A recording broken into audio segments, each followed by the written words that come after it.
यह बात उस समय की है जब एक बार महात्मा बुद्ध किसी गांव में गए और वहां एक स्त्री ने उनसे पूछा, आप तो किसी राजकुमार की तरह दिखते हैं। आपने युवावस्था में ये गैरवा वस्त्र क्यों पहन रखा है? बुद्ध ने उत्तर दिया, मैंने 3 प्रश्नों के हल ढूंढने के लिए संन्यास ले लिया है। हमारा शरीर युवा है और आकर्षक है, लेकिन वह वृद्ध हो जाएगा, फिर बीमार होगा और अंत में मृत्यु को प्राप्त हो जाएगा। मुझे वृद्धावस्था, बीमारी और मृत्यु के कारण का ज्ञान प्राप्त करना है।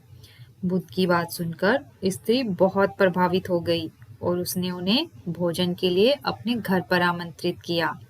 जैसे ही यह बात गांव वालों को पता लगी कि महात्मा बुद्ध उस स्त्री के यहाँ पर भोजन के लिए जाने वाले हैं, तो गांव वालों ने महात्मा बुद्ध से कहा कि महात्मा उस स्त्री के घर ना जाएं, क्योंकि वह स्त्री चरित्रहीन है।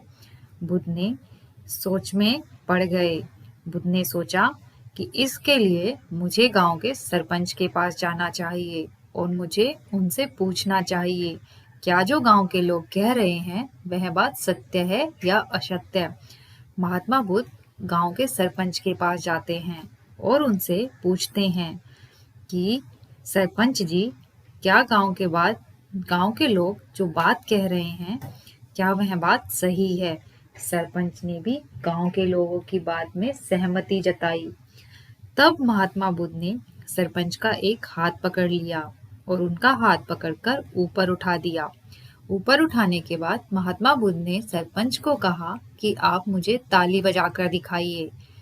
तो सरपंच हंसने लगे और सरपंच ने हंसकर बोला कि महात्मा बुद्ध, एक हाथ से क्या कभी ताली बजती है? आप भी क्या बात कर रहे हो? तो महात्मा बुद्ध ने कहा कि जब एक हाथ से ताली नहीं बज सकती, यही बात तो मैं आप लोगों को सिखाना चाहता हूँ कि एक औरत तब तक चरित्रहीन नहीं हो सकती जब तक किसी आदमी से वह ना मिले। तो यह कैसे हो सकता है कि यह स्त्री अकेले ही चरित्रहीन हो? ये भी किसी आदमी से मिलने के बाद ही चरित्रहीन हुई होगी। तो आप अकेले किसी स्त्री को कैसे इस चीज के लिए जिम्मेदार ठहरा सकते हैं? बुद्ध ने कहा, यदि इस गांव के पुरुष चरित्रहीन नहीं होते तो वह स्त्री भी कभी चरित्रहीन नहीं होती।